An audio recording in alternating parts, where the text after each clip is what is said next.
waterfalls nila na pinaka-highest dito sa Cebu, Philippines. So, nandito po tayo sa Mantalupan Waterfalls.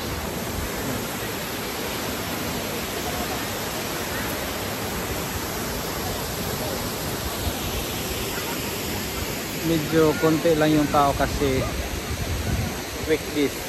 Tapos yung weather niya medyo makulimlim eh. Hindi natin alam, baka biglang umulan.